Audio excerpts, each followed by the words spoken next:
Kita hari ini kedatangan tamu, Asik. teman lama Anjay. yang sudah lama kita kenal sekarang, seorang entertainer, komedian, Anjay. Duto Triaji. Halo. Welcome to the show, brother. Yes. Thanks being here. Joy to the world. Thanks for being here. Ya. Anjay. Duto ini sekarang seorang komedian ya. Yes. Gue itu kebetulan juga adalah fans dari profesi komedi tuh. Hmm. Jadi menurut gue yang pertama gue bahas sama lo itu adalah tentang miskonsepsi dari orang terhadap tantangan dari profesi komedi. Oke, contohnya. Gue melihat banyak orang yang dikarenakan profesi komedi itu terlihat hanya seperti bicara aja, Banyak bacot doang. mengharapkan orang tertawa seakan-akan ini merupakan sebuah seni yang mudah.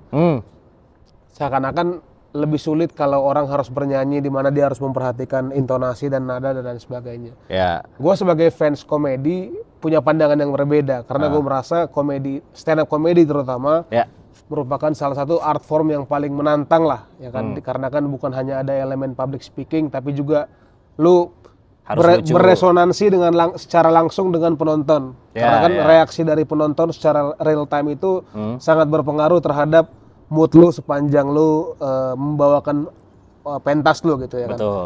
Nah, miskonsepsi seperti ini coba deh jelasin ke kita sebenarnya gimana suasana kebatinannya mungkin supaya orang ada bayangan ketika seorang komedian itu di atas panggung. Terus dia katakanlah bombing. Oke, ya. Terus dia tetap harus melanjutkan show-nya, masih ada berapa menit lagi. Oke. Komedian kan juga setahu gue kan harus addressing bombingnya supaya nggak jadi elephant in the room. Yes. Nah mungkin lo bisa kasih gambaran sebenarnya miskonsepsi ini kayak gimana sehingga orang nggak merasa kalau ini sebenarnya profesi yang gampang jadi seorang stand up comedian. Oke.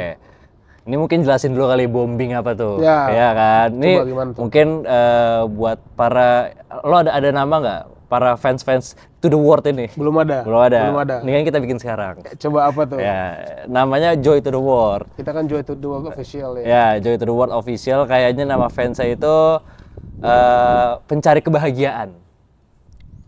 Joy Seeker. Ya, para Joy Seeker di luar sana. Oke, boleh. Joy Seeker ya. Joy Seeker, oke, Ya, mantap. udah ya. Mantap, thank you. Jadi untuk para Joy Seeker luar sana, anjay.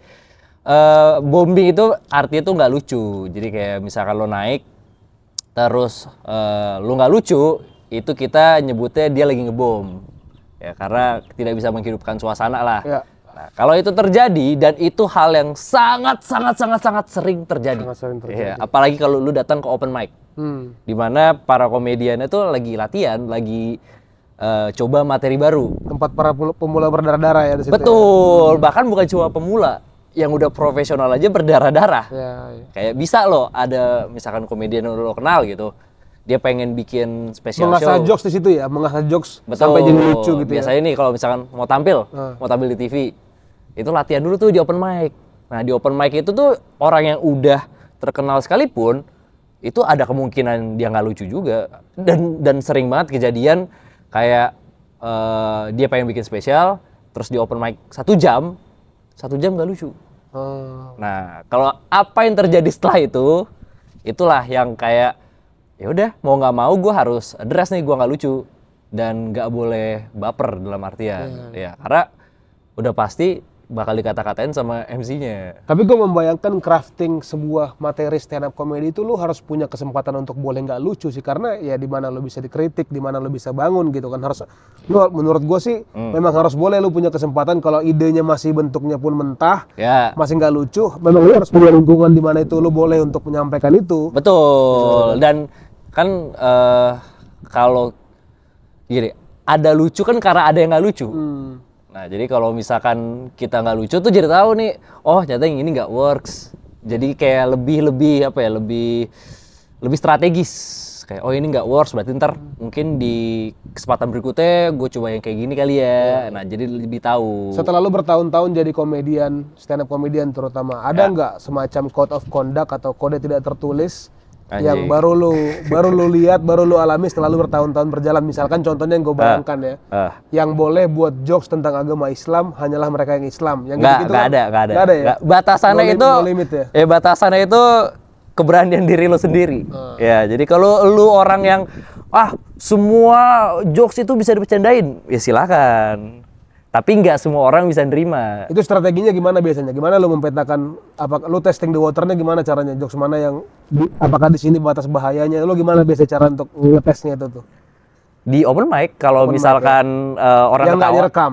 Nggak boleh ada yang rekam. Nah, di open mic tuh nggak boleh ada yang rekam. Itu jadi, kulturnya kayak gitu ya? Itu kulturnya kayak gitu. Bahkan kalau misalkan lagi ada yang naik terus ketahuan ngerekam, itu bisa kita habis-habisin. Lu goblok lu, jangan ngerekam gitulah. Nah, dan enaknya kalau sebenarnya bukan enaknya sih, memang kulturnya di stand up itu kan semua orang beropini ya.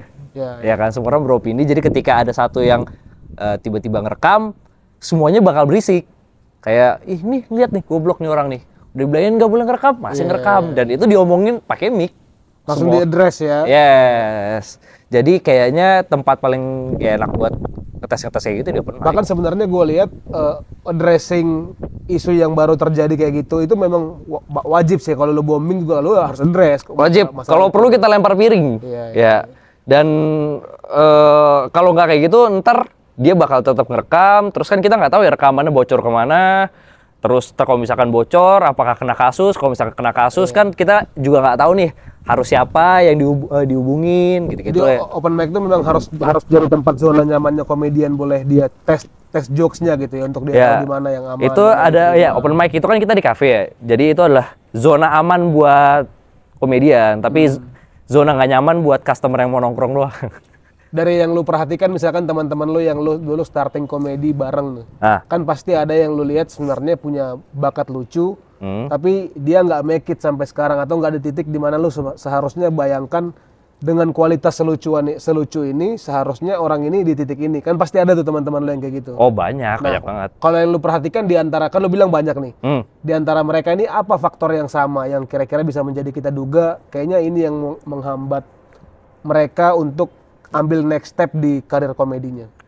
Kayaknya keberuntungan deh. Keberuntungan. Maksudnya nggak bisa dipungkirin, coy. Itu pasti ada lah keberuntungan itu. Mungkin dia belum beruntungnya, mungkin dia belum nemu waktunya aja, atau mungkin dia belum ketemu orang yang tepat. Kalau gue ngerasanya ya, padahal lucu banget. Tapi ya berkomedi dan kalau kata Bang Panji ya, berkomedi dan dapat duit dari komedi itu dua hal yang berbeda. Ya, maksudnya ya lo bisa berkomedi tapi ketika udah mulai oke, gue pengen cari duit dari sini, ya lo harus mikirin bisnisnya. The craft and the business ya. Yes, itu tuh. Mungkin itu tuh kadang ada beberapa orang yang belum dalemin hal ke situ. Tapi kalau yang lo lihat, bukan artinya kan dari yang lo lihat banyak itu ada yang sudah nggak bertahan, mungkin udah banting setir. Ya. Ada yang udah bertahan. Ya. Nah dari yang bertahan ini berarti dia masih stay true mengharapkan visi yang lu bilang tadi tuh ya. Iya, dan mungkin ada juga karena suka sama seninya. Suka sama seninya, ya udahlah gua nggak perlu nyari duit di sini. Gua emang suka manggungnya, gua suka open mic ya, gua suka deg-degan sebelum open mic. Kalau lu itu buat lu bertahan sampai sekarang udah bertahun-tahun, kan dulu gua udah kenal lu lama, gua melihat lu dari memulai dari baru pertama kali mulai dari nol, nggak punya basic komedi sama sekali. Sekarang lu sudah bisa cari makan di situ. Yang membuat lu bertahan perasaan yang lu bilang tadi itu. Kalau dulu ya, kalau sekarang sih ya butuh duit. Dan sudah mulai ketemu jalan duitnya ya. Ya, tapi kalau dulu kan gue masih ngantor dulu ya. Jadi gue paginya ngantor sampai jam 5 sore. Abis itu gue nyari kafe biasanya. Nyari kafe nulis sampai jam 8 baru ke tempat open mic. Kelar jam 2 pagi, besoknya kayak gitu lagi. Nah kalau itu yang bikin gue bertahan ya karena gue suka naik atas panggung, anjir nih gue ngelempar jokes, orang ketawa. Nah itu tuh candu, Pak. Itu adalah candunya para komika-komika ini. Dapat dopamin dari situ ya, serotonin ya. Dan rasanya kan cepet ya. Rasanya maksudnya kayak gue ngelempar sekali, dar ketawa. Nah itu tuh langsung, oh kayak gini rasanya. Ini BTW ada si JJ nih, J. Lu sikat, masuk lah. Lanjutkan.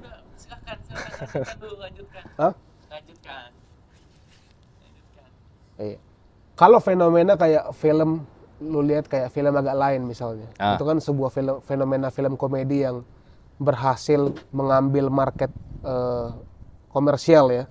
Artinya kan dia berhasil menyentuh pasar yang bukan fans komedi, dia sentuh lah itu. Menurut lu 9 juta penonton, Pak. 9 juta ya? Iya. Nah, apakah faktor terbesar dia berhasil meraih sukses komersial sebesar itu, apakah memang karena semuanya itu adalah orang-orang lucu basicnya dan mereka dibiarkan berkarya, atau ada hal lain yang membuat menurut lu menjadi resep keberhasilan film ini? Menurut gue emang karena lucu aja. Emang lucu. Iya, emang filmnya lucu Dan orang tuh sebenarnya juga udah tahu agak lain kan dari podcast kan. Udah punya basis massa lah dia. Ya, dan memang lucu mampus. Lo nonton filmnya? Nonton. Kacau kan lucu ya? Lucu, emang lucu. Maksudnya itu baru pertama kalinya gue nonton di bioskop ada ya, adegan orang ngencingin kuburan. Iya. Iya kan? Feeling gue pertama nonton tuh feeling gue karena mereka memang basicnya lucu dan mereka dibiarkan mungkin punya kemerdekaan ekspresi entertainmentnya, komedinya nggak dilarang-larang. Jadi yang keluar tuh dia berhasil menyentuh seni selera humornya orang-orang pada umumnya gitu. Yang yang kecil-kecil, yang ringan-ringan. Betul. Bagus tuh. Dan menggabungkan dua unsur atau genre yang paling laku di Indonesia, horor sama komedi. Iya. Horor sama komedi betul. Yes, ya kan. Sekarang udah ada yang kedua dia ya. Udah demo kedua. Dan gua nggak tahu nih, kayaknya tuh mereka akan jadi kayak bikin kayak warkop gitu loh. Jadi tiap filmnya tuh beda-beda, tapi yang main mereka berempat terus. Iya, kalau udah ada momentumnya mereka sebagai sebuah 9 juta penonton, Pak. 9 juta. Lo bayangin ada 9 juta orang nontonin karya lu. Anjing. Dan menurut gue itu untuk komedi Indonesia angin segar ya. Artinya kita jadi dihidupkan kembali. Selama ini kan mungkin ada skeptisme komedi di Indonesia itu banyak yang kalau gue lihat yang harus ada elemen-elemen dewasanya baru jadi mungkin laku secara komersial. Ya. Gitu-gitu kan ya. Harus ada elemen-elemen yang bukan karena lucu, tapi kan kita senang sebagai orang yang suka kelucuan mungkin. Gue lah terutama sebagai fans. Gue lebih suka ngeliatin yang jorok-jorok ya. Asik. Kalau itu kan kita hal lain, tapi suka juga sih. Suka juga sih. Komedi-komedi yang tengah malam. Komedi gitu tengah malam, iya. Transisi tengah malam gitu anjing. Gak terlewatkan. Tapi lu sebagai komedian tuh kan sekarang lu komedian yang udah mulai creating konten yang berhubungan juga dengan politik ya gue lihat ya. Ya kan. Nah, lu artinya kan sekarang sudah terbuka satu khazanah lu yang baru. Kan pasti lu banyak mengakses informasi-informasi yang orang lain nggak tahu, yang orang lain mungkin nggak dengar secara publik, tapi lu juga mulai dituntut untuk lebih bijaksana untuk memfilter mana informasi yang lu keluarkan, mana yang enggak. Nah, setelah lu lebih melek secara informasi politik bawah tanah ini, ada yang berbeda nggak paradigma lu memandang kehidupan berpolitik di negara ini? Kalau ada yang berbeda ya jelas berbeda. Maksudnya coba lu elaborate gimana? Ya, kalau gue sekarang lebih ngeliatnya ya udah politik entertainment. Itu adalah mungkin kalau sekarang tuh ya jadi kayak karena kan gue ngikutinnya dari gue sebagai komedian kan. Jadi gue ngeliat ternyata off cam dan on cam para politisi-politisi ini bisa berbeda. Kalau on cam tuh seperti apa mereka, kalau off cam tuh beda lagi. Kalau on cam mereka lagi kerja. Kalau tadi kita nonton kan ada 2 jenis kerongkongan. Iya, 2 jenis kerongkongan parah sih. Lo ada kerongkongan yang jujur atau ada kerongkongan lo lagi kerja. Nah, ketika on cam tuh mereka mungkin ya akan membela kepentingannya. Tapi ketika off cam ya mereka akan jadi manusia biasa. Ya udah ngobrol-ngobrol kayak biasa, kerja dan mungkin ya kan ada yang bilang dunia ini panggung sandiwara. Asik. Nah, politik itu juga mungkin seperti itu. Mereka sedang bermain laga, mereka sedang jadi aktor aja. Dituntut untuk menjalankan perannya ya. Betul. Nah, berubah sih di situ. Jadi nggak ngelihatnya lebih ke arah ya udahlah mereka lagi kerja juga gitu. Ya ini sama nih sama yang kayak gue pernah bahas sama JJ ya. Kita kalau di sini sebagai penonton seniman aja, seniman politik, mereka lagi berekspresi, lagi menampilkan perannya masing-masing. Kitanya jangan sampai kita berkelahi, jangan baper. Harus melihat dari kacamata objektif lah, supaya bisa kita. Tapi justru harus berkelahi, Pak. Kenapa tuh? Seru. Kalau nggak gitu nggak seru lah. Tapi gue sepakat. Dan yang paling penting itu memang oposisi itu harus ada menurut gue. Harus ada. Harus ada yang berteriak-teriak, melawan-lawan tuh harus ada. Memang. Iya. Harus dan justru yang seru-seru kalau sekarang kan kita lihat. Ya buzzer-buzzernya itu loh seru. Kayak lo ngeliatin Twitter, mereka ribut-ribut. Nah itu tuh kadang ada banyak kelucuan-kelucuan muncul dari situ. Dan memang harus ada yang di luar, harus ada yang melawan terus. Karena menurut gua kalau enggak, ya terlalu terlena nanti kan yang berkuasa ini kan. Kalau nggak ada suara-suara sumbang, kalau kita nggak punya tempat untuk, ya itu tadi contohnya kan ada buzzer yang bisa bersuara A, B, C, D. Ada berkelahi-berkelahi. Kalau tidak kan, ya mereka yang punya power itu akan terus merasa nyaman ya kan. Betul. Itu perlu banget memang menurut gua. Harus ada terus lah. Kalau bisa diperbanyak sih buzzer-buzzernya. Diperbanyak. Jadi buat nanti Pak Prabowo gitu kalau bisa semua anggaran APBN buat buzzer aja. Asik. Belanja buzzer. Minimal ada lah lokasinya buat buzzer. Betul. Karena kan menyeimbangkan narasi. Betul. Itu temanya. Iya, kan? mungkin nyebutnya nggak biaya buzzer, Iya. tapi kayak biaya media. Biaya media menyeimbangkan. Kan sekarang narasi. buzzer media. Iya, dulu banyak kan tuh pas zaman-zaman kampanye ada proposal dari media. Betul. Menyeimbangkan narasi. Iya. Lu pernah dapat nggak proposal kayak gitu pas zaman-zaman kemarin? Pas zaman-zaman kemarin ada. Ada ya? Ada. Asik. Ada. Iya, iya. Kita cukupkan di situ. Cukup dia ada atau enggak aja. Memang tapi gini, coba sekarang gue tanya lu. Sebagai orang yang ada di dunia itu. Kan kalau kita bilang bahwa kampanye politik menggunakan uang itu kan nggak bisa kita bilang tabu sebenarnya. Artinya kalau dia harus itu harus. Iya kan, artinya menggunakan jasa pihak ketiga kalau dia kampanye marketing itu kan memang wajar lah. Ya. Nah, tapi kalau pandangan lu sebenarnya apa fine line-nya yang bisa digunakan yang masih etis atau enggak lah. Jadi kalau seorang itu contohnya jadi buzzer nih, atau dia orang yang mendengungkan suatu narasi tertentu. Apa pegangan etis menurut lu yang bisa dipegang sehingga menurut lu kalau orang ini buzzer tapi dia masih melakukan A atau B, nah itu masih oke lah. Ada nggak menurut lu pandangan pegangan buat itu? Kayaknya nggak ada deh. Kalau bisa sebrutal mungkin. Sebrutal iya, mungkin kalau aja. gua maksudnya gini loh. Kalau misalkan nih gua orang yang punya kepentingan, gue nyewa buzzer. Ya gue pengen lo kerja semaksimal mungkin dong. Iya kan? Lo ngedukung gue, ya udah dukung habis-habisan. Kalau dari kacamata pembeli sih kayak gitu sih memang. Iyalah. Nah, jadi kalau bisa sebrutal mungkin, sekeos mungkin. Kalau serang pribadinya lah. Asik. Iya, jangan main aman lah. Apalagi kalau masih BU buzzernya. Iya, apalagi kalau misalkan buzzer-buzzer kecil gitu, kayak dibayar masih cuma karir, ya. 10.000 per pos. Itu mah harus brutal biar naik pangkat jadi buzzer yang lebih besar. Gue sering banget sih ngeliat itu kalau ada suatu narasi yang lagi mau dinaikin, tweetnya sama semua, kata-katanya sama semua. Iya, itu biasanya bayarnya murah tuh kayak gitu. Soalnya kan Murah dia, kayak gitu ya? Murah, soalnya kan dia jatuhnya masih distributor aja. Distributor pesan. Tapi kalau menurut gue sih, selama orangnya nggak bohong ya, masih etis sih. Jadi kalau menurut gue, kalaupun dia menjadi orang yang mendengungkan suatu narasi, selama dia nggak bohong, kalau dia memang ada afiliasi politik, menurut gue sih itu sah-sah aja. Oke, ya. Menurut gue yang jadi masalah itu kan ketika orang mengira kalau si kawan ini objektif, tapi ternyata dia itu subjektif. Nah itu kan dia jadi bohong. Nah kalau menurut gue dia harus bohong. Kalau nggak cuan soalnya. Kalau nggak cuan. Kalau nggak nanti dia dikira lo lagi kerja. Iya. Sedangkan fungsi buzzer adalah supaya orang-orang mikir ini emang pendapat pribadi gue. Betul. Jadi lahir di subconscious mind-nya ya. Yes, jadi harus bohong, harus total, itu tuh yang gue cari kalau misalkan. Komedian kemarin banyak jadi buzzer nggak tuh lo lihat tuh? Banyak. Ya? Dan nama-nama besar ya? Nama-nama besar. Nah jadi ya udah memang harus seperti itu. Tapi menurut lu komedian jadi buzzer itu apakah semata-mata motifnya untuk naikin konten atau memang ada yang tergerak karena dia merasa ada value yang dia perjuangkan atau gimana? Kalau yang lo lihat kayaknya sih ada yang emang gue suka orangnya tapi duitnya gue juga suka nih. Nah, mungkin ada kayak gitu juga. Oh, jadi mungkin di awal dia naikin satu isu, terus yang dinaikin ini gayung bersambut, ya udah sekalian kita kerjasama deh. Itu paling enak tuh kayak gitu. Paling enak. Jadi basisnya udah perasaan, disokong juga dengan dukungan ekonomi. Betul. Dan maksudnya gini, lu masuknya tuh sebagai apa? Lu sebagai orang, misalkan lu sebagai esen nih, atau lu sebagai bisnis. Ya kan? Kalau bisnis ya udah gue jualan jasa bikin konten. Siapa yang mau hire gue silakan. Sebagai sebuah enterprise ya. Betul. Kayak misalkan dari calon A, calon B, calon C. Banyak kayak gitu sih kemarin. Iya, kan memang jualan jasa. Ya, jadi nggak bukan yang kayak gua akan membela mati-matian.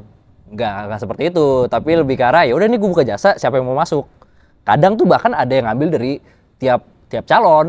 Jadi ya udah emang gua sebagai pemberi jasa aja. Sebenarnya kan yang dipertaruhkan cuma masalah kredibilitas kalau kayak gitu ya. Kalau lu nge-review walaupun orang tahu lo dibayar, tapi lo bisa terlihat objektif, yang lo sampaikan itu sifatnya kira-kira bisa diuji secara ilmiah, lo nggak akan rusak kredibilitas lo, even lo menerima dealing dengan segmen kayak gitu sebenarnya. Betul. Yang bahaya itu kan kalau orang bisa lihat dengan kasat mata, si kawan ini udahlah dibayar, udah gitu kelihatannya tendensius, jadi terlalu bela banget. Terus kalau nge-retweet survei itu survei yang nggak jelas gitu. Ya, wah kalau itu sih harus dimusuhin Pak. Iya kan? Itu harus kayaknya kalau lu satu circle dengan orang kayak gitu ya, ganti circle.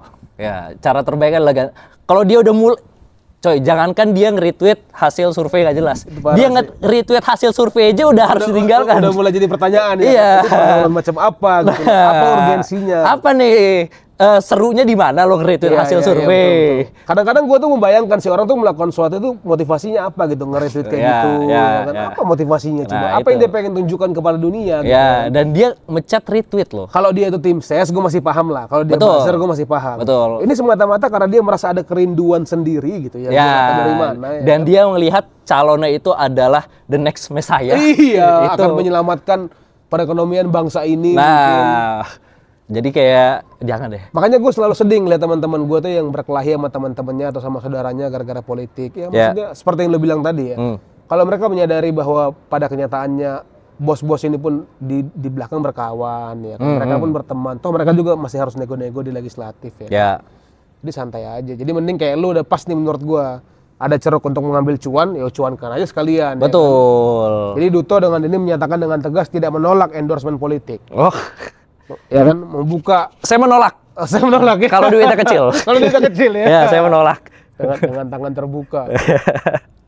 Tapi kalau yang kayak kemarin tuh di sekitar lu lihat banyak yang terbuka nggak tuh? Atau banyak yang sembunyi-sembunyi ngaku? Lebih banyak mana trennya? Kayaknya sih lebih banyak yang kayak terbuka deh. Terbuka aja ya. Maksudnya terbuka tuh dalam artian, oke, secara jelas-jelas gue dukung ini. Gitu. Tapi gue nggak tahu, balik lagi ya, gue nggak tahu apakah dia dibayar atau enggak. Karena kan itu ya permainan di belakangnya mereka kan, gue nggak tahu tuh. Ada banyak jenis deal lah yang bisa melingkupi itu. Mungkin ada yang emang oke, gue suka sama orangnya, gue akan bela terus-terusan. Tapi balik lagi ada juga yang kayak, ya udah lo kasih gue duit berapa, gue bantuin gitu. Oke. Nah, gue sekarang penasaran nih kembali ke topik stand up comedy nih Toh ya. Proses berpikir lu ketika lu membuat premis nih. Lu biasanya tipe yang kayak gimana ketika lu membuat jokes? Apakah lu kalau lu ada inspirasi lu tulis, apakah lu perlu diam depan laptop dengar musik bikin jokes atau lu gimana biasanya proses berpikir komedi? Gue yang pertama kayaknya deh. Yaitu ya ada premis, tulis. Ada ide nih tiba-tiba lu lagi ngobrol-ngobrol gini nih misalnya nih. Ada ide lu tulis. Ya, tapi nanti cobainnya tuh pas open mic. Jadi open mic tuh gua nggak ada tulisan sama sekali. Gua nulisnya tuh justru pas lagi di atas panggung. Oke. Dalam artian misalkan gua naik ke atas panggung, open mic nih. Gua ada poin-poinnya gitu, misalkan kayak apa ya, misalkan kayak ini nih asbak. Gua pengen ngomongin asbak. Ya udah gua naik ke atas panggung cuma dengan poin gua pengen ngomongin asbak. Terus kenapa gua pengen ngomongin asbak dan lain-lain. Nah, ketika di atas panggung kan gua rekam tuh.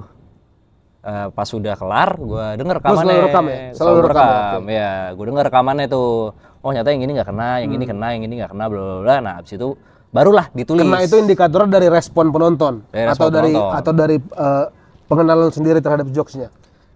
Kok gue sih biasanya dari respon ya. Respon penonton ketawa nggak deh. Tapi kalau misalkan ada satu pembahasan yang kayak, aduh gue pengen banget lagi bahas ini, ya itu akan gue coba terus sampai gue bunuh diri, sampai bunuh diri, gue depresi. Orang stand up tuh banyak yang bermasalah. Nih, komunitas stand up itu adalah komunitas orang-orang bermasalah. Iya. Orang-orang sakit yang mencari hiburan orang-orang sakit dari komedi. Ya. Dan balik lagi karena lu bilang tadi stigma masyarakat adalah, oh nih ternyata berkomedi mudah nih. Iya. Barrier of entry-nya tuh jadi kecil banget. Semua orang boleh ikutan, toh open mic gratis kan. Iya. Orang boleh ikutan, jadinya banyak mengundang orang-orang yang kayak ODGJ gitu-gitu. Ya, dan seru, itu seru. Ngeliat ada orang yang buntu. Iya. Ya, udah mulai ada skenanya tuh gue lihat sekarang ya. Ada loh orang yang kayak dia sepanjang open mic ngomongnya ngasal. Kayak orang ngomong yang nggak ada filter, marah-marah mulu. Dan baru-baru ini kita baru tahu ternyata dia ODGJ.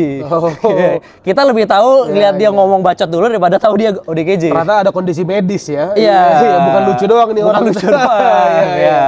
Jadi ada gitu-gitu aja tuh. Ada jualan puing. Tapi gini, kan kalau gue lihat kalau skena komedi di Jakarta itu sebenarnya saling support nggak sih? Artinya kalau yang gede suka memberikan panggung ke yang kecil, yang gitu udah mulai hidup ya panggungnya. Iya, karena mulainya kan dari komunitas semua, dari komunitas stand up Indo kan. Karena kan gue lihat kayak gini sekarang nih, kalau kayak di US tuh kan kayak Austin sekarang Joe Rogan tuh semenjak dia pindah, sudah Austin sekarang jadi salah satu pilar komedinya US lah, karena dia bawa teman-temannya yang udah world class komedian, dia buka klub. Mothership. Yes. Nah artinya kan gue lihat kultur di mana ada seorang komedian sukses yang harus bersedia buka jalan ke para yang baru-baru itu kan sebenarnya indah kalau dilakukan. Ya. Nah, makanya gue pengen tahu di Jakarta itu atau di Indonesia mungkin sudah ada belum yang mulai menginisiasi seperti itu gitu. Udah, karena balik lagi kan stand up kan di Indonesia mulai dari komunitas ya. Misalnya gini, kalau di US itu yang gua tahu adalah mereka tidak ada komunitas. Jadi emang benar-benar individualis. Per kota ya? Per kota dan per orang. Jadi nggak ada tuh mereka ngumpul-ngumpul kayak ayo nih kita harus bikin, nggak ada. Paling beberapa tempat doang kayak comedy store di LA gitu yang tapi terpecah-pecah lah ya. Iya, tapi kan itu memang sudah bisnis ya. Iya, betul. Ya kan. Nah, kalau di Indonesia tuh karena basicnya dari komunitas jadi saling bantu-membantu. Kayak misalkan yang udah gede gitu. Misalkan let's say Bang Panji gitu. Bang Panji misalnya. Ya, Bang Panji tuh dulu sempat bikin namanya Komika Monday Market. Jadi tiap minggu si Bang Panji itu nge-host di Grand Indonesia di public market gitu, manggil 5 komika yang belum punya nama, dikasih panggung terus dan dibayar orang-orang ini tiap minggu tuh kayak gitu, jalan sampai akhirnya kena pandemi baru sadar tuh Bang Panji kayak ngapain gua kasih panggung nih orang, ini gua sendiri ya. Iya. Parah sih. Jadi dia makan panggung gua sendiri. Iya, jadi gak punya duit gua kan. Terus sekarang dia udah gak ngasih panggung ke New York. Kaya. Cabut ke New York kaya. Enggak, tapi kan sekarang dia ada Comika. Comika itu adalah perusahaan Bang Panji. Itu sangat membantu para komika sih. Sangat mantap ya. Sangat mantap. Bisa jualan di situ gitu-gitu. Memang harus dimulai sama orang yang udah berhasil sih ya. Harus ada yang peduli. Iya, kalau enggak ya susah. Karena kayak Joe Rogan tuh yang gue tahu kalau mothership yang di US itu, dia prinsipnya itu dia nggak nyari cuan, yang penting dia nggak rugi. Betul. Jadi duitnya itu di reinvest terus sama dia untuk bayar talent. Nah, makanya kan akhirnya kan orang jadi semakin semangat untuk datang. Orang jadi ada motivasi finansialnya. Ya, itulah pentingnya jadi orang kaya. Betul, harus kaya dulu sih. Iya, harus kaya dulu. Dia passionate dengan bidangnya, udah gitu kaya kan. Iya, lo bayangin kalau misalkan podcastnya dia nggak dibeli Spotify $100 juta. Mana mau dia bikin comedy club cuman buat kayak ngasih panggung ke temen-temennya. Dan gue lihat kan menurut dia salah satu yang paling urgent dari dia punya comedy club itu menurut dia kalau komedian itu harus berada di sekitar komedian yang lain. Supaya mereka kan saling menguatkan, saling menyempurnakan jokes. Ya. Nah itu kalau di Jakarta, lu di mana basis rumah komedi lu kalau di Jakarta? Kalau gua kan masuknya Jaktim ya, Jakarta Timur. Nah, tapi sebenarnya untuk open mic-nya di mana itu bebas. Lo tiap hari tuh sebenarnya ada open mic di Jakarta. Tiap hari ya? Tiap hari ada, tapi beda-beda tempatnya. Misalkan kayak Senin tuh di Jakarta Pusat, Selasa Jakarta Utara, Rabu di mana gitu. Itu komunitas lu? Ya, satu stand up Indo semua. Oh, stand up Indonya. Tapi kalau yang Jaktim tuh hari Jumat. Nah, jadi ya biasanya sih gue di sana. Cuman kalau lagi ada kebutuhan kayak, gue ada kerjaan nih, gue harus ngetes materi. Nah, gue biasanya melipir ke komunitas lain. Iya. Nah, jadi kayak gitu-gitu. Tapi vibes-nya dari antar komunitas tuh kalau lu manggung di utara itu crowd-nya itu beda perasaannya kok Toya. Jadi kalau yang misalkan di Jaktim dia lebih ketawa ke jokes yang kayak gimana itu lu berasa bedanya nggak tuh?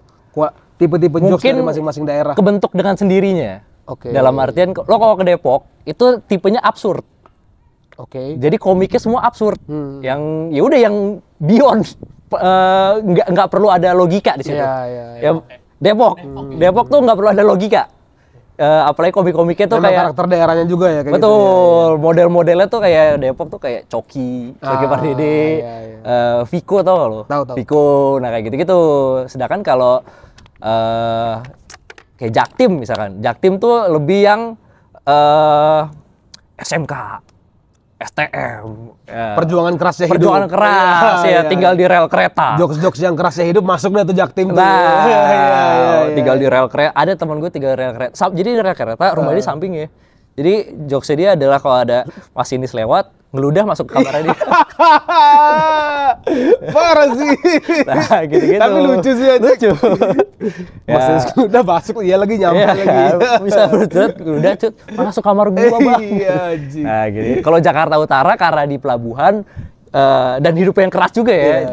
Jadi ya udah jokesnya tuh biasanya seputar hidup di pelabuhan dan perdagangan narkoba. Bronx ya. Bronx. With the North. Iya, gitu-gitu. Bekasi beda lagi tuh. Jadi emang kayaknya tiap-tiap daerah tuh terbentuk genrenya masing-masing dengan sendirinya. Ada dia keunikan tipe jokes yang masuk karena ke karakteristik daerahnya gitu ya. Ya. Tapi kalau lu berarti di Jakarta Timur, lu udah kurang lebih hafal lah kalau Jakarta Timur dia lebih kena jokes yang kayak gimana gitu ya. Iya. Tipe-tipenya. Ya. Cuma kan nggak bisa terus-terusan bikin nyesuai dengan kondisi di situ kan. Kalau yang lu lihat biasanya kebanyakan orang mulai menyerah karir komedi itu gara-gara apa tuh selain finansial? Ya karena tidak lucu-lucu. Karena lucu-lucu aja. Iyalah. Coy, nggak lucu tuh mengikis mental loh. Iya. Itu lo bayangin, lo naik ke atas panggung. Nih open mic tuh biasanya nonton mungkin 4 orang, 5 orang. Kalau untuk awal-awal ya, 4 orang, 5 orang, itu aja udah alhamdulillah. Bisa nonton lo cuma 2 orang, 3 orang. Naik atas panggung. Kasih waktu 5 menit. Ngomong nih. Ngelempar jokes pertama, jebret gak lucu. Itu ya, yang terjadi dengan badan lo adalah kelenjar keringat lo akan bekerja lebih ekstra. Iya. Lo mulai keringat dingin. Bibir lo tuh udah kering. Terus lo kayak vertigo. Anjing gak kena lagi. Gimana nih? Perasaan depan kaca lucu kemarin. Iya, padahal gue coba temen gue lucu. Gue nulis ketawa ngakak gue. Pas gue coba, nah udah kayak gitu, lempar jokes kedua. Gak kena lagi. Itu yang terserang adalah otak lo. Lo mulai lupa lu siapa. Apa yang lo lakukan, keputusan hidup lo mulai nyesalin itu semua tuh. Ngapain gue naik ke atas panggung ini ya? Acara-acara gak jelas kayak gini. Gak jelas, dibayar tidak. Ya, terus lo udah mulai lupa materi. Apa ya yang gue tulis malam ya? Nah, itu parah sih. Itu pun belum sampai 5 menit tuh. Dan lo tuntut untuk lanjutin. Nah, akhirnya kayak lo udah mulai keringet dingin, aneh sendiri. Udah mulai ngeluarin jokes-jokes awkward kayak aduh nggak lucu ya. Tiba-tiba ada yang heckling juga ya, gitu ya. Dan kalau di open mic itu yang heckling tuh bukan cuma orang. Tapi karena itu di coffee shop, yang heckling adalah barista. Yang heckling adalah mesin kopi. Lamar Zoko. Itu yang nggak heckling loh. Jadi ada misalkan orang lagi bawain jokes, itu ada yang bikin kopi. Cukup mengganggu juga ya. Nah, itu tuh yang nge-heckling tuh kayak gitu. Jadi makanya itu mengikis mental tuh. Biasanya yang udah kayak coba berkali-kali. Dan itu belum nyampe 5 menit ya. Kalau lu nggak masuk 2 kali aja, paling baru 2-3 menit udah hancur tuh mental lu, jokes-jokes yang lu siapin. Ya, dan kita tuh maksudnya biasanya di tiap komunitas beda-beda ya. Tapi kalau misalkan di Jaktim atau di mana gitu, ada yang nggak lucu tuh di-address langsung. Misalnya nggak lucu, bisa loh ada teman-teman gua naik ke atas panggung. Tapi dia lagi tampil. Nggak lucu lu anjing gitu ya? Mungkin nggak kayak gitu. Tapi kayak tiba-tiba ada yang jadi barongsai. Sama-sama tahu lah kita artinya. Ya, tiba-tiba ada naik atas panggung bawa nampan gitu. Woi, ada mesen ini nggak? Gitu. Jadi makanya mengikis mental.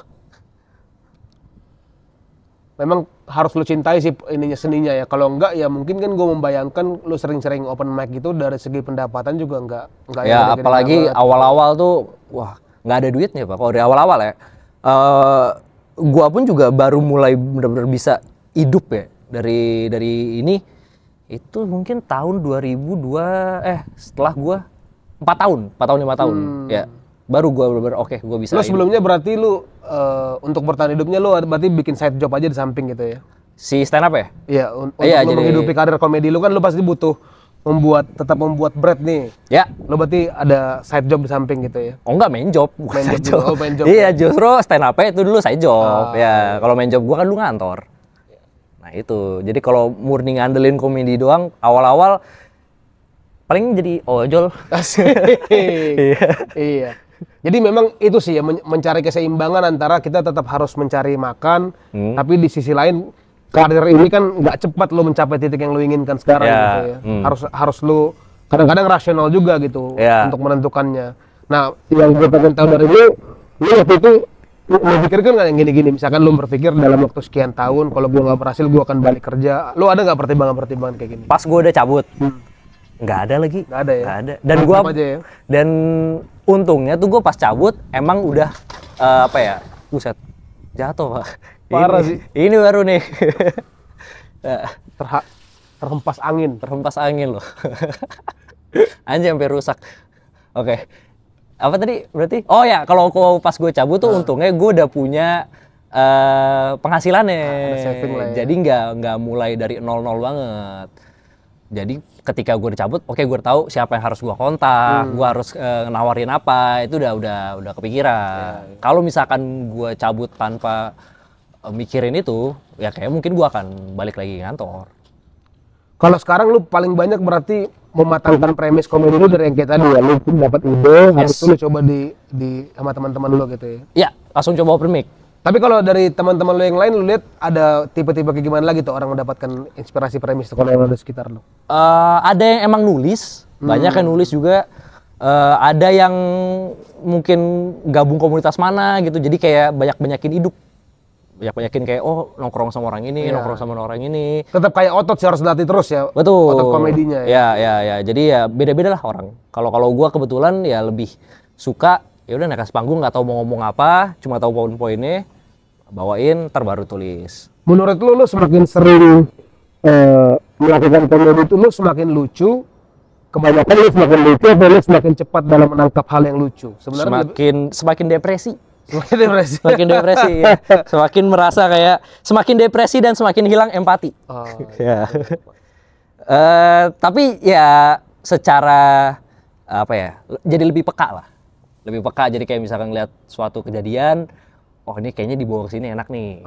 Oh ini kayaknya kalau misalkan gue bawain, gue harus bawainnya mungkin bikin sketsa gitu-gitu. Kemampuan observasi lu untuk suatu hal lebih tajam gitu ya. Iya, jadi kayak hal-hal yang sebenarnya sering gue lihat pada saat gue hidup gitu ya. Misalkan gue lagi jalan gitu. Lo pernah nggak sih lagi naik motor, terus depan lo ada truk bawa sapi? Ya. Gitu kan kayak sapinya apa nih yang dipikiran sapinya? Elemen komedi dari sini langsung itu refleks lu ya. Apa elemen komedi dari satu peristiwa? Yes, kalau dulu mungkin gue ngeliat itu ya udah, gue sebel aja kayak apa sih. Tapi kalau sekarang ya udah jadi lebih peka gitu-gitu. Kalau komedian sekarang itu yang banyak bayangan karirnya itu berarti jadi content creator kayak lo gini ya tuh ya berarti sekarang ya. Jadi lu punya platform sendiri, nggak bisa di cancel orang gitu. Karena menurut gue kan salah satu isu yang paling penting ya menjadi posisi komedian di dalam peradaban itu kan adalah bagaimana melawan cancel culture ya. Nah menurut gue salah satu solusi terbaik dari melawan cancel culture itu ya lu punya platform sendiri. Jadi lu nggak bisa dipecat orang, lu nggak bisa di cancel orang. Nah menurut lu sekarang komedian tuh menjadi semakin banyak fokus punya platform sendiri, apakah memang sebagai jawaban dari cancel culture itu, atau memang ya sekarang kesempatan bisnisnya lebih banyak terbuka di sini gitu? Kayaknya lebih ke arah duit. Iya, maksudnya mungkin nggak ada yang kalau gue sih nggak mikirin tentang cancel culture ya.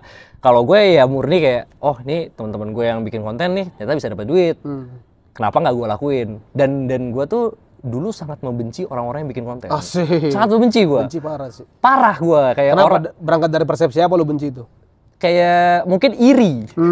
Dari rasa iri ngelihat ada orang misalkan bikin konten viral. Paling sering kebencian dari situ sih berangkatnya. Dari keirian. Yes, itu kok bisa viral si kawan itu bensin gitu, gua. Iya, apa sih orang, "Hai guys, apa so asik najis."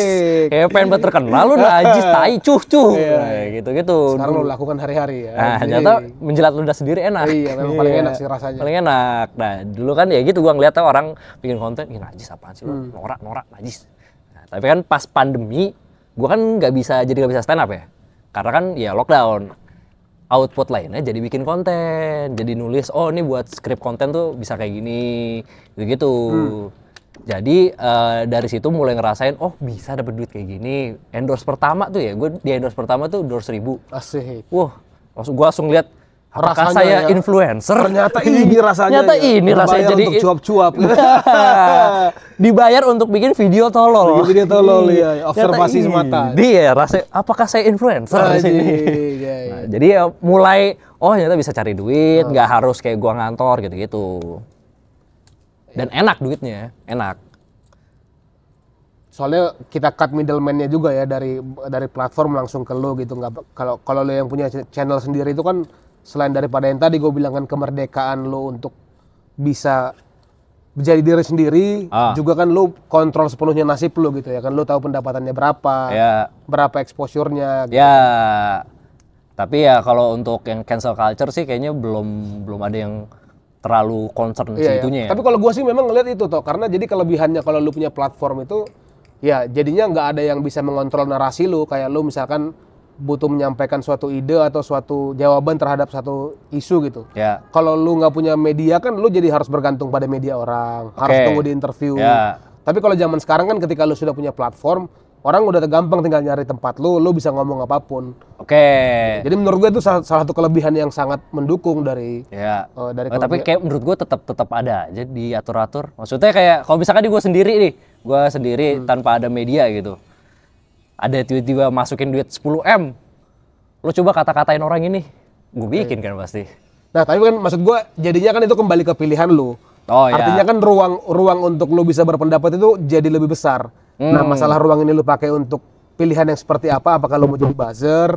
Apakah lu pengen tetap objektif? Itu kan terserah lu kan. Tapi maksud gua ketika lu misalkan di posisi yang unfavorable lah ya, misalkan lu melawan penguasa nih contohnya. Anjay, lawan rezim.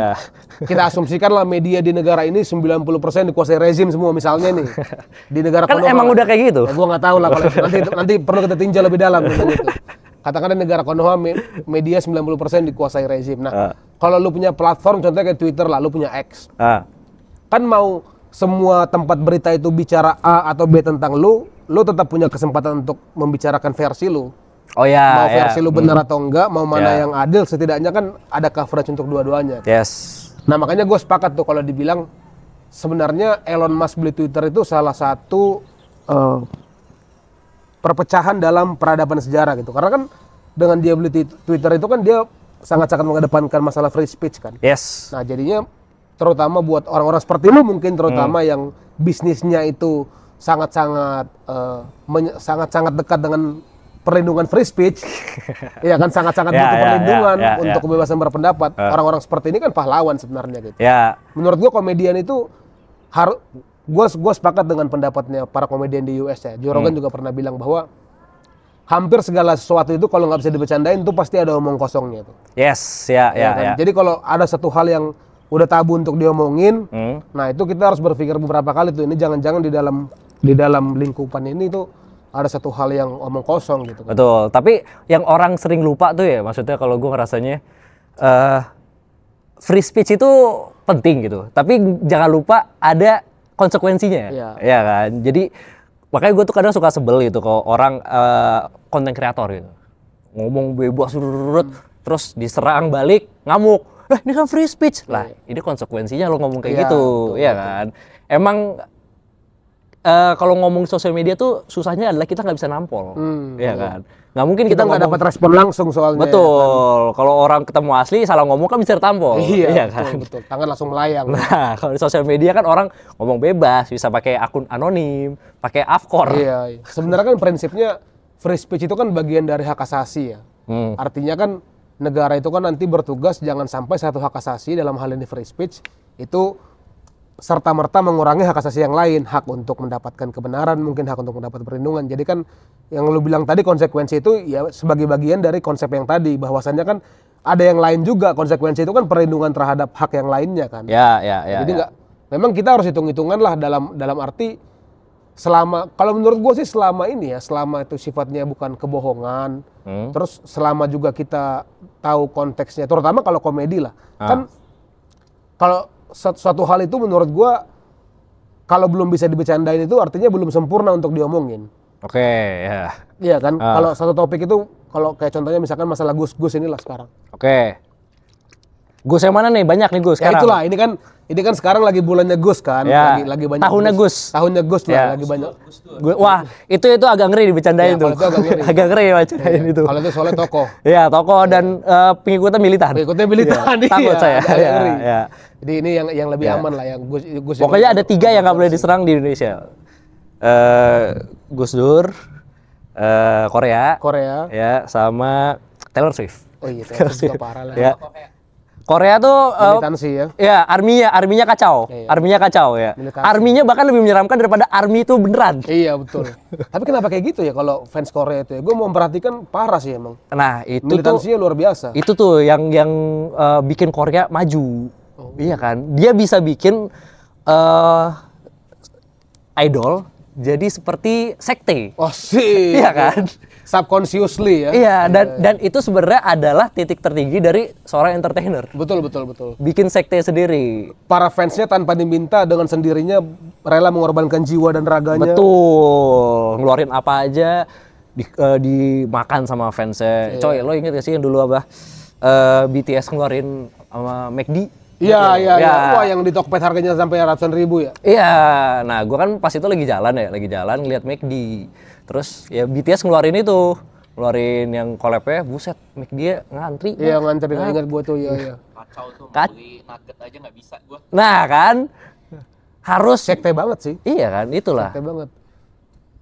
Kayaknya mereka itu, betul-betul merasa menjadi bagian tidak terpisahkan dari idolnya gitu ya. Yang lucu tuh yang gue lihat sering, kalau yang bercanda-bercanda di sosial media itu yang ada yang bilang, lu mikir gak sih kalau idol lu ini sebenarnya udah mabok, udah berhubungan seks, terus orangnya marah gitu.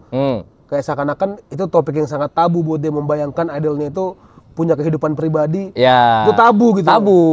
Maksud gue ini hebat sekali negara Korea Selatan gitu loh, bisa membuat ya. teman-teman sebangsaku seperti ini tanpa ada perlu kesini ya kan. Emang kalau negara deket sama rudal sama nuklir tuh jadi pintar. Jadi pintar ya. Dipaksa mikir terus. Dipaksa mikir. Kalau kalah ya di nuklir lah, dijajah sama Korut. Udah gitu lagi rame pula sekarang dia tuh lagi mode sidang dimakzulkan ya presiden. Ya, gara-gara dia itu kan bikin darurat perang ya? Wajib militer. Ya, wajib militer. Enggak, darurat perang. Dia tiba-tiba munculin naruh tank-tank di jalanan. Yang anggota DPR yang manjat-manjat, kocak kasus itu video-videonya. Tapi berarti lu sekarang udah nggak ada pilkada gini, berarti orderan politik berkurang dong ya? Gue emang jarang ambil. Jarang ambil juga. Bisa dibayangkan berarti ini surveyor 5 tahun ke depan pekerjaannya berkurang sih. Pekerjaan berkurang ya, cari kerjaan lain atau enggak mungkin ini ya kan oposisi tetap ada ya. Oposisi tetap ada. Iya, jadi mungkin kayak biayain demo. Kalau 2025 lu melihat proyeksi konten creating lo akan ke arah mana tuh? Aduh, belum tahu lagi. Belum tahu lo ya? Iya, tapi kalau gue sih gue tuh sebenarnya nggak mau terlalu membahas bikin konten tentang politik banget. Kenapa? Karena brand jadi menjauh. Iya. Jadi milih tim soalnya kayak gitu. Betul. Ya, makanya kalau lu perhatiin, gue tuh sebenarnya sekarang udah lumayan jarang.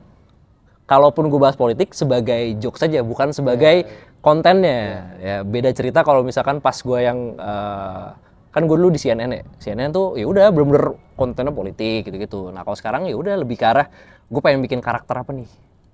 Karakter apa yang lagi kalau brand-brand mundur dari calon yang dikasih sponsor itu lu bisa memperhatikan polanya atau ada info-info yang beredar di antara lu pada, misalkan lu udah tahu nih kalau brand X itu kalau lu afiliasi ke politik ABC itu lu dapat informasinya dari orang atau lu perhatikan polanya aja? Kayaknya sih gua nggak pernah dapat info-info kayak brand A ini melipir ke sini jadi gua nggak pernah dapat. Tapi ya kalau dari guanya udah kayak kalau gue bahas politik udah pasti brand susah masuk. Ya, secara umum aja. Secara umum ya, karena ya nggak ada yang mau dikaitkan lah. Tapi pernah nggak lu terlibat pembicaraan dengan brand yang akhirnya dia jadi mundur atau jadi ragu pernah. Misalkan gue pernah tuh lagi kayak ngisi acara, terus dari agensinya bilang, ini kalau misalkan kita ngelihat lu berafiliasi dengan politik, itu kita akan langsung tarik.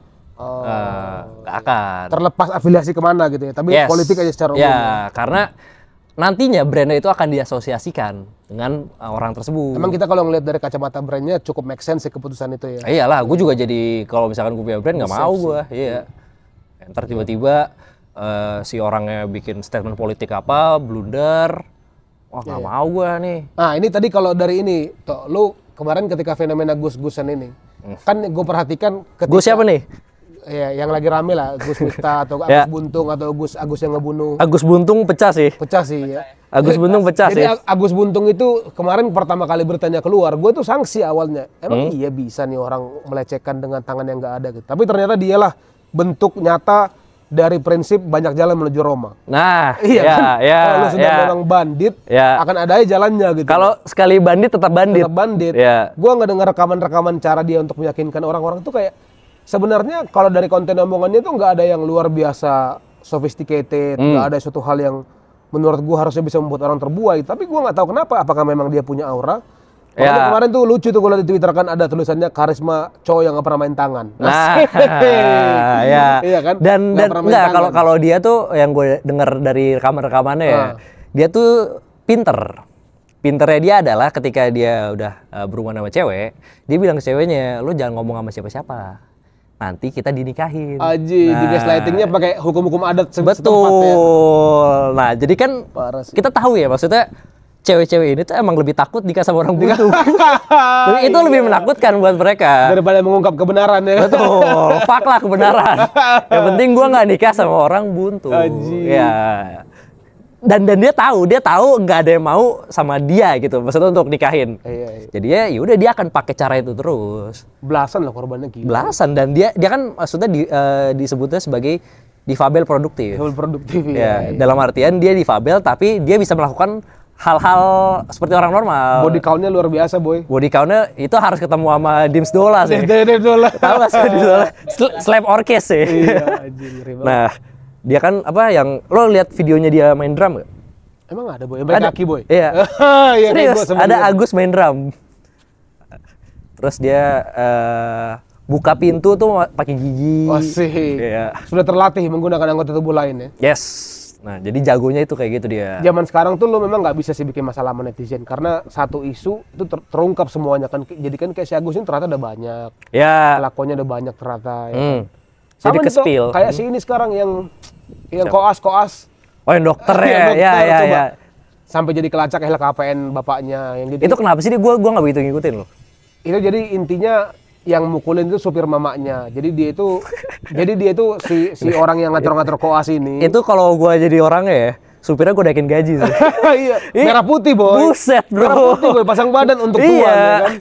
Jadi dia itu kalau nggak salah diajak ketemu sama mamanya yang koas ini, dianggap yang punya kewenangan si temannya yang ngatur-ngatur koas ini bikin jadwal koas anaknya ini nggak menyenangkan lah, bentrok sama kebutuhan pribadinya, nonton konser apa kalau nggak salah gitulah. Wah, bangsat. Emang anjing. Emang kalau itu bener memang motivasinya sesimpel itu menurut gue ini cetek banget. Nah, pas pertemuan itu gue nggak tahu apa yang terjadi dalam pembicaraannya. Pokoknya dari kamera itu hal berikutnya yang gue lihat udah kena boga mentah melayang si kawan ini, ada kena uppercut, ada kena udah dihajar sama supirnya. Nah, akhirnya udah tersangka lah gue liat supirnya. Tapi maksud gue pertama kan arogan banget. Ya kan, jadi udah gitu yang dia nggak hitung mungkin dia lupa bapaknya kan masih pegawai negeri. Jadi kelacak sekarang dia punya rumah mewah yang LKPN-nya nggak sesuai. Jadi mungkin mirip-mirip. Itu kejadiannya di mana tuh? Di Jakarta? Di Palembang. Di Palembang. Ya. Kalau Palembang gue cukup ngerti. Kenapa? Karena gue orang Palembang. Iya, gue orang Palembang. Coy, ini gue nggak tahu deh. Kan gue keluarga Palembang ya. Jadi memang tante gue Palembang dan sering ngumpul. Masih Wong Kito Galo lah. Iya, Wong Kito Galo lah. Dan sering ngumpul di rumah gue. Ngobrol-ngobrol gitu. Dan memang mulutnya brutal, Pak. Mulutnya brutal nyokap gue dan kawan-kawanan inilah. Pernah nih.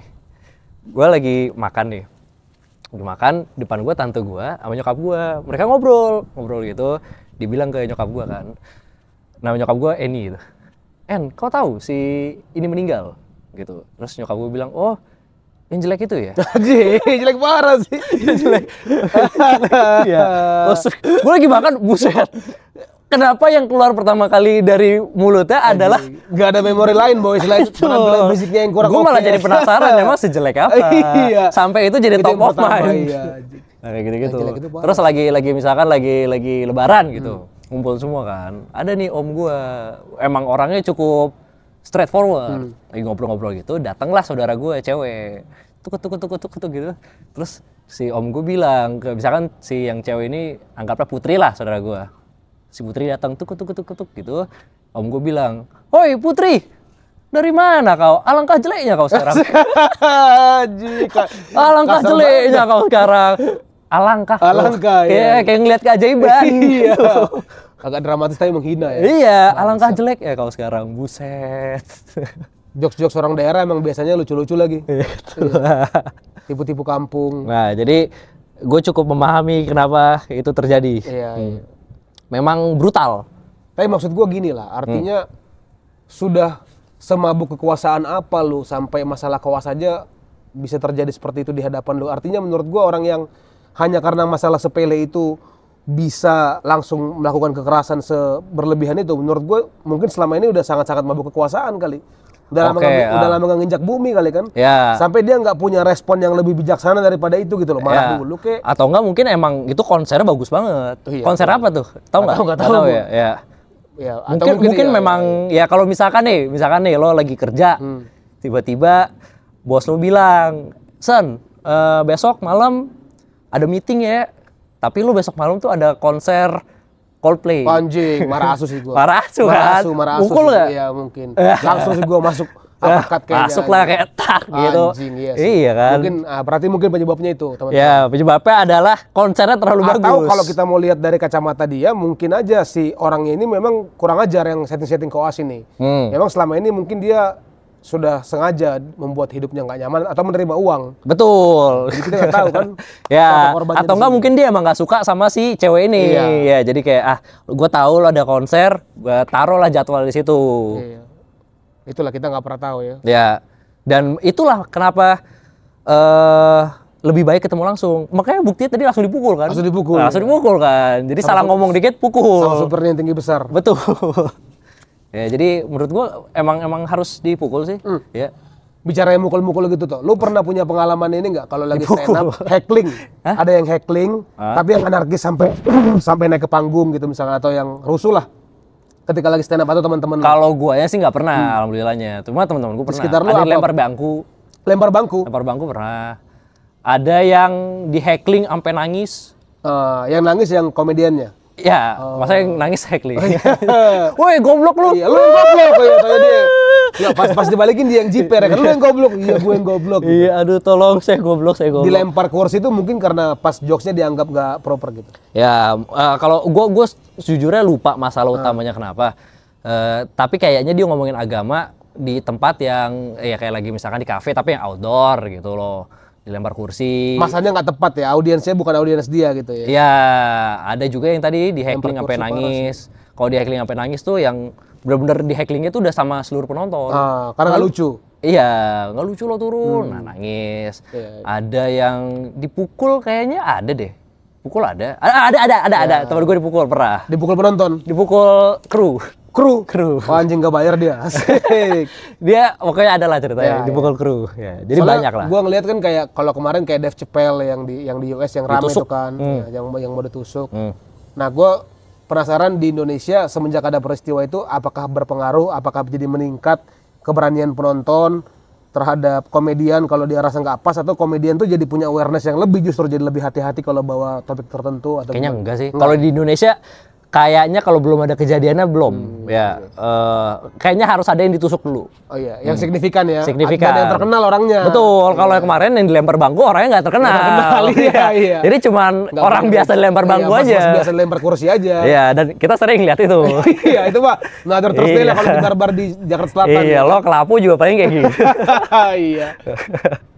Nah, kalau gue lihat tuh kan sekarang kayak Austin itu dia udah jadi comedy hub ya. Artinya sekarang itu udah banyak orang yang bisa pergi ke Austin tuh untuk comedy tour. Jadi dia datang ke sana itu memang sengaja mau ke 3-4 spot komedi lah gitu.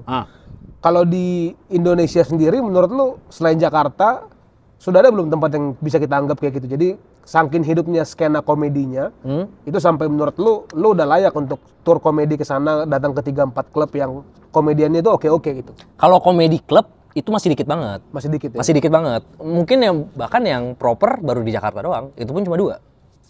Ketawa sama Comika. Itu yang proper tuh. Tapi kalau ngomonginnya proper ini artinya dari segi ketersediaan kursi, lokasi, atau dia tiap hari tampil? Lokasinya. Maksudnya secara bangunan. Ruangnya itu ceilingnya pendek, terus udah diperhitungkan lah akustiknya gimana udah, gitu. Dan memang dibuat khusus untuk komedi. Karena yang buat kan juga komedian gitu. Tapi kalau misalkan ngomongin kota gitu buat tour, ya udah banyak yang oke. Misalnya kayak Jogja tuh enak. Hidup tuh skena komedinya ya. Bali tuh enak banget. Dan kayaknya banyak komedian bule juga di Bali kayaknya ya. Ya, justru di Bali yang paling hidup adalah komedi bahasa Inggrisnya. Karena ya banyak bule kan, di Canggu, Seminyak, dan lain-lain itu kan pada ngumpul semua tuh. Itu skenanya hidup ya kalau di Bali? Hidup banget. Iya. Dan gue nggak tahu komediannya hidup atau enggak ya. Cuma kalau dari acaranya sih banyak. Ada terus lah ya. Iya. Jadi Bali oke. Bandung juga.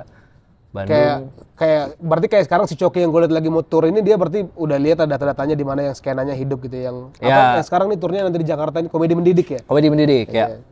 Ya, harusnya sih kalau misalkan model-model kayak manajemen gitu ya, udah tahu nih mana aja kota yang bisa dijual tiket gitu-gitu loh. Kalau pengalaman touring lu tuh, di kota mana yang lu punya kisah yang berkesan? Gue belum pernah tour Belum pernah lu touring kayak gitu? Belum pernah. Tapi lu akan mencoba menapaki itu nanti? Pengen banget. Pengen deh. Pengen banget. Tapi kalau gue tuh nggak pernah bikin tour yang kayak oke gue ntar kesini gitu. Tapi kalau misalkan kayak oke, toh manggung di sini. Nah kayak gitu palingan. Nah Bandung enak. Gue dulu udah pernah sih berapa kali nonton stand up di Bandung tuh, nonton Soleh Solihun dulu Raditya Dika gitu. Yes, Bandung enak. Hidup ya scene-nya. Berarti kalau lu nanti mau bikin tour atau opsi untuk komedi tour gitu, berarti ke Bali, Bandung, Jogja ya, Surabaya gitu. Surabaya enak. Surabaya enak juga. Gue tuh Bandung enak, Bali enak, Jogja enak. Sebenarnya kayak kalau kota-kota besar tuh masih enak. Yang susah tuh kalau udah masuk ke kota. Gue pernah ke Jember. Oke. Gue 2 hari di situ. 2 hari stand up menghibur rakyat Jember. Asik. Menghibur rakyat Jember saya. Iya. Kandang banteng boy ya. Iya sudah jebol. Menghibur rakyat Jember. Itu lumayan memorable tuh. Tinggal di Jember 2 hari. Tapi jokes Jakarta di Jember banyak yang masuk juga ya? Tergantung bahasa. Kalau terlalu Jakarta banget sih enggak. Ya kayak bahas yang Jakarta banget kan tiba-tiba banyak galian nih, itu mungkin di Jember nggak ada, nggak relate. Nah, lu biasanya kalau lu ke kota baru gitu, lu punya kebiasaan gitu nggak sih? Misalkan sebelumnya kalau lu 2 hari, 1 hari pertamanya lu mau cek kotanya sambil nyari-nyari inspirasi jokes, lu ada kebiasaan-kebiasaan gitu? Iya. Atau gua ngobrol sama orang situ, orang situ di sini. Cari-cari lokal jokes, materi-materi yang relevan gitu ya. Apa nih yang lagi, maksudnya ada kejadian apa baru-baru ini? Karena itu biasanya kan yang paling mudah untuk cepat mengambil hati masyarakat lokal ya, yang jokes lokal gitu. Iya, kalau masuk langsung bahas yang berat-berat tuh. Kayak lo malas gak sih? Dan gue liat kayak ini tuh, kayak lo tau Cat William kan? Tahu. Nah Cat William tuh dia cerita kemarin di podcast tuh dia punya kebiasaan kayak gitu. Kalau dia lagi touring di satu kota, dia akan ngambil 2-3 hari. Hari pertama itu dia gitu keliling di kota itu untuk cari isu-isu yang lagi relevan, yang lagi hangat. Jadi dia mungkin cara dia untuk ngambil hati di awal itu ketika dia baru kali itu langsung topik yang gampang diambil gitu. Makanya dia nanya kan. Ya soalnya kan main cepat juga ya. Balik lagi kalau stand up ya. Nggak dapat ketawa tuh sangat menguras mental. Jadi kalau bisa lu perlu di 1-2 menit pertama tuh udah perlu itu ya. 5 detik pertama kalau 5 detik pertama lo naik udah nah itu udah agak aman tuh. Kalau misalkan 5 detik pertama lo ngelempar nggak kena, ya masih ada 10 detik lah. Tapi kalau udah 1 menit tidak juga, masih kering juga ya. Lu tapi kalau manggung tuh harus punya 1-2 jokes andalan yang mengamankan tawa gitu nggak? Punya nggak lu 1-2 jokes yang? Kalau gue tergantung gue manggung di mana. Kalau misalkan korporat itu udah pasti semua jokes yang udah jadi. Tapi lu pasti punya kan 1-2 jokes yang lu yakin nih kalau ini gua pakai sekarang kemungkinan besar 80% dapat tawa nih, ada kan lu pasti kuncian gitu kan. Ada. Dan itu harus ada. Harus ada. Kalau nggak ada lo akan ngeraba terus. Gitu. Berapa menit biasanya lu udah bisa punya bayangan toughness dari sebuah crowd ketika lo manggung, ketika lo melihat sebuah crowd, biasanya di menit keberapa lo udah punya bayangan malam ini bakal menyenangkan atau enggak? Berapa menit biasanya? Kayaknya 1 menit, 2 menit. Udah dapat tuh feelingnya ya? Iya udah dapat. Kalau misalkan 1 menit, panjang nih kayaknya. Iya 1 menit gua ngeluarin jokes mereka main HP, itu udah enggak. Atau itu Q-nya dari situ mereka main HP atau mereka ngobrol, itu udah enggak tuh. Tapi sebenarnya kan bisa di-address dalam artian lu jangan main HP anjing. Lu hormatin dong. Iya, hormati saya sekarang. Kan bisa seperti itu ya. Nah, tapi kalau udah kayak gitu tetap mereka nggak nurut, dalam artian mereka nggak perhatiin, ya udah berat. Kalau lu sambil stand up comedy sambil penonton lu makan minum itu ganggu nggak sih? Distract nggak mereka biasanya? Sebenarnya distract, cuman ya kalau peraturannya seperti itu ya mau gimana lagi. Kadang kan kalau misalkan korporat ya. Tergantung tempatnya ya. Iya, kalau korporat kan meja bundar ya. Meja bundar di mana? Korporat gig itu nyebelin sih kayaknya ya. Nyebelin nggak sih? Kalau gue malah suka. Oh malah suka lo? Iya. Kayak di kantor gitu. Yes. Bukan kalau jadi punya banyak mental barrier, hal-hal yang lu nggak boleh sentuh atau gimana tuh? Nah balik lagi kalau kreativitas itu kan semakin ada halangannya harus semakin liar kan? Terpicu. Iya kan? Jadi gimana caranya? Nah untungnya gue kan punya boring agency. Oh iya. Tempat gue ngeluarin jokes-jokes kantoran. Itu kan gue bikin kantor-kantoran tuh. Main kantor-kantoran gitu. Masuk pula barang itu ya. Masuk pula barang itu.